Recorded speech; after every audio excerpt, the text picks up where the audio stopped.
all-time record engagement for the quarter, nearly 90 million active users of Xbox Live.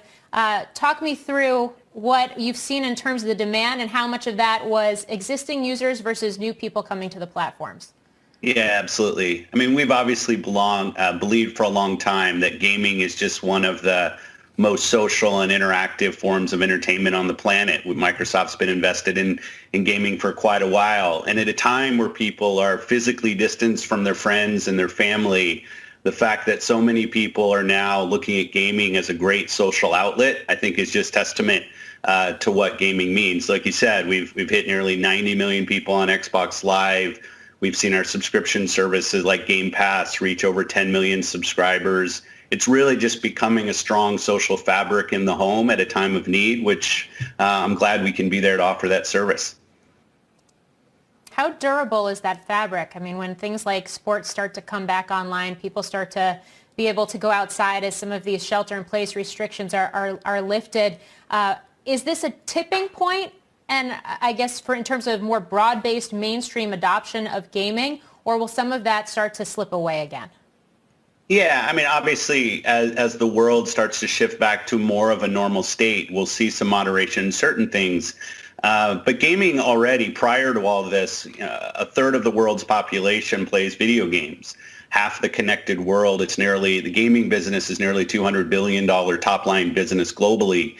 So it's a big business already. And I think what you're finding and what we're seeing now is people creating friends through their gaming experience, families playing in the home. We've had over 23 million new friend relationships built through Game Pass as people are sitting at home building these digital relationships with people, socializing through video games. So I'm sure there'll be some moderation, but I also think gaming activity, whether it's in the house, the family together, or people playing online, is just going to continue to grow as it was before the C-19 pandemic.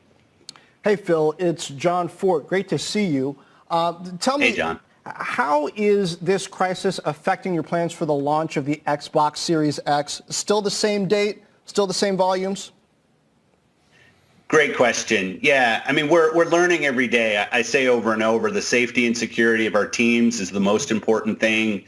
Obviously, creating safety for our customers online with our services, critically important. As you look specifically, it's an exciting year for us. We're launching an Xbox this year. That drives so much excitement on the teams and in the community.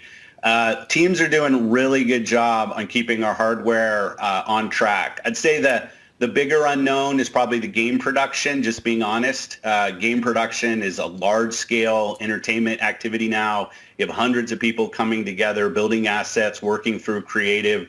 On the hardware side, we feel good about our plans, and we feel like our plans, there's obviously some impact to schedules, but overall, I think we're in line with where we thought we would be. On the game production side, we're learning every day. I still feel good about it. But I also need to make sure that the security and safety of the teams is the most important thing and not unduly push when things just aren't ready. Yeah, Phil, that was exactly where I was about to go with you, is the content pipeline and what that's going to look like. The other big focus, though, I think is competition. Obviously, Microsoft is a giant in this space. Twitch, which is owned by Amazon, Facebook has unveiled more of its gaming plans, Apple as well. How fierce is the competitive landscape right now, given the fact that there is so much more opportunity for more people to come and use these platforms and be engaged in a more meaningful way? Yeah, I mean, we're seeing, as you said, the big tech players come in and see this gaming opportunity. We really think in order to achieve success, you need great content, a large gaming community, and more we're leveraging our cloud assets at Microsoft to deliver our products to people on the devices that they already have. And we have a long history. It's why the 90 million people on Xbox Live is really an important metric, a community of people that are already coming to Microsoft looking for their gaming entertainment, looking for their great games, those great Minecraft experience, whether it's education as kids are learning from home or playing with friends, playing Halo online.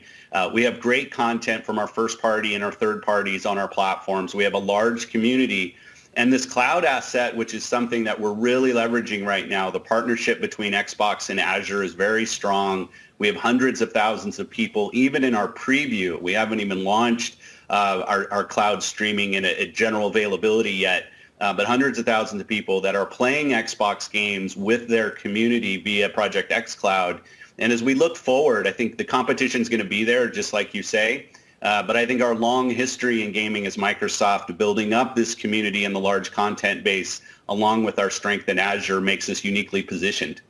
Yeah, Phil, earlier you mentioned the social aspect of gaming. And I got to say, in my household, I got a 9-year-old and an 11-year-old, and that's probably the biggest change that I've seen, whether it's Fortnite or Minecraft. They're, connecting with friends and playing. But I want to ask what you're learning watching that and other things. How has what you're seeing in this surge of usage, this surge of social, how is that going to change the way you develop platforms in the future, whether that's how people interact in games or the way games are delivered, the way people purchase them? Well, I'm glad your kids are having a good time playing, John. Some of the things for us that have just been foundational to being Team Xbox is, as I said, the safety and security of our community. And we invest a ton every day in ensuring that as kids are coming online, whether it's to play Fortnite, Roblox, Minecraft, that we have an environment that is protected, where parents, through the parental controls mechanisms that we've put in place, feel like they have control of who their kids are playing with, what content they're seeing, how long they play. We have family timers that people can put in place. Those things are really the bedrock for the growth that we're seeing now.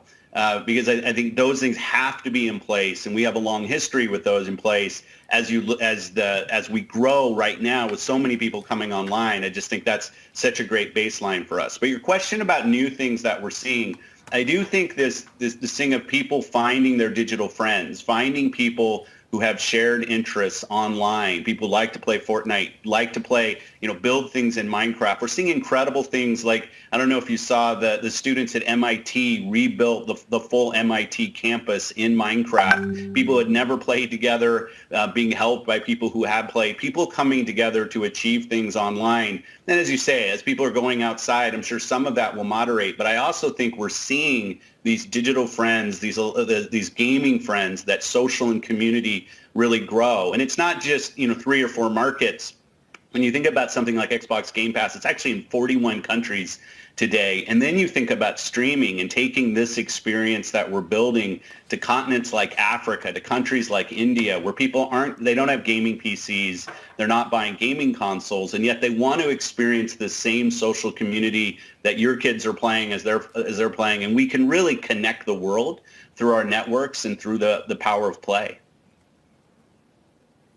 Hey, Phil, I wonder, with schools closed, have you seen the average user get a lot younger? You have to imagine that some of these kids are not studying as much with online learning. And then on live sports, is the return of live sports a liability from a mind share standpoint, or is it good because you just need to keep enthusiasm about sports alive?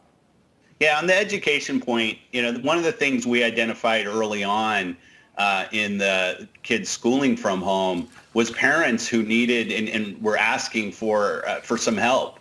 And what we did, we have a product, Minecraft is one of our biggest games, and Minecraft education is an incredibly important component of what Minecraft is. So we actually created in our community marketplace a specific educational forum so parents could go up and find the best educational content that the community had created for Minecraft. And we're actually gave some of those packs away to parents so they could, as my kids are at home, as your kids are at home, and hopefully they are studying. And Minecraft is this interesting merge of, are you studying or are you playing? I think that's the magic equation for teachers and parents is to have something that's a little bit of both.